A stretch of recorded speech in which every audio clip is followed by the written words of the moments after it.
नमस्कार। ये पंचकर्म के विषय में दूसरा वीडियो है और पंचकर्म का पहला वीडियो है जिसे हम वमन कर्म कहते हैं।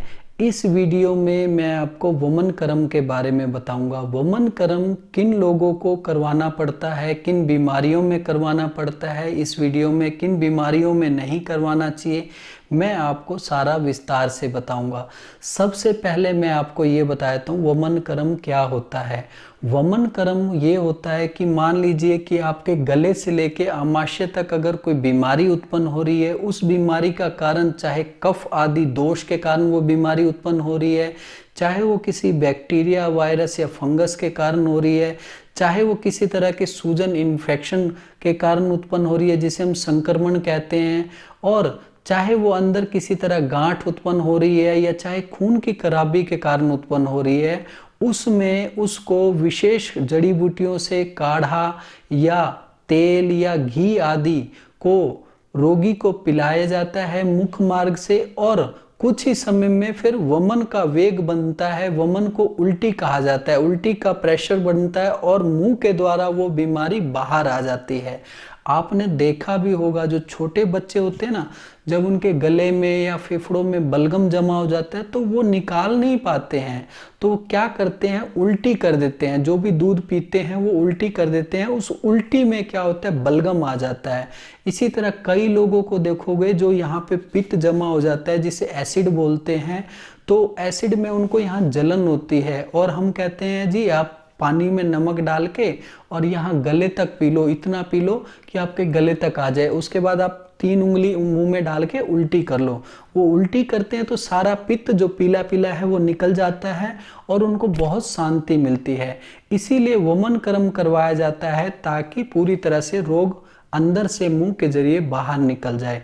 और वमन कर्म करवाने से पहले स्नेहन कर्म करवाया जाता है, चाहे मालिश करी जाए, चाहे उनको कुछ औषधियों जड़ी बूटियों से बना के तेल पिलाया जाता है या घी पिलाया जाता है, जिससे क्या होता है कि जो बीमारी का कारण है, चाहे दोष है चाहे कुछ भी है, वो एक जगह इकट्ठा हो जाए। फिर संवेदन कर्म किया जाता है, वो दोष या कारण कमजोर और पतले हो जाए, जिसे विशेष जड़ी बूटियों के द्वारा काढ़ा बना के या तेल बना के या घी आदि बना के रोगी को पिलाया जाए और उल्टी करवाया जाए।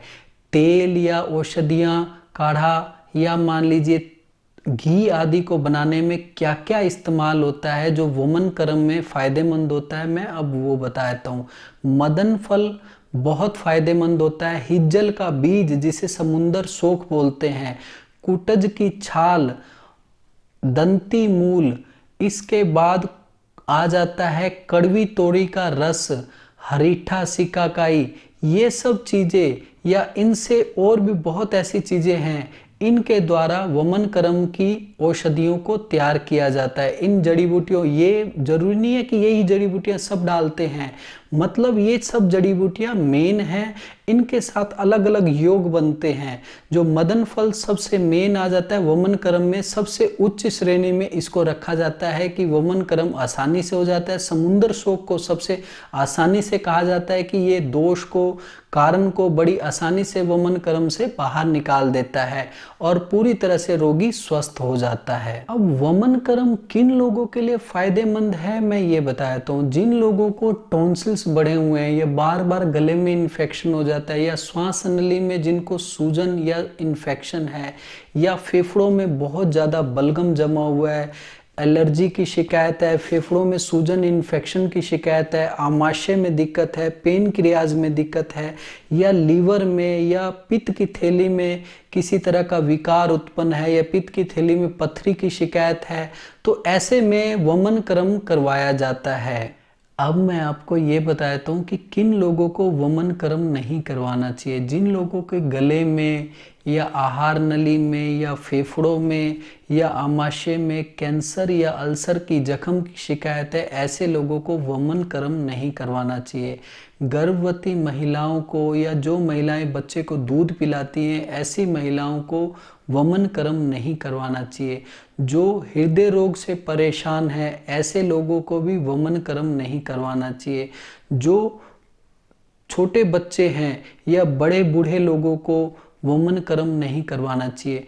जो बहुत पतले हैं, जिनका कद के अनुसार वजन होना चाहिए उससे बहुत कम वजन है, उन लोगों को वमन कर्म नहीं करवाना चाहिए।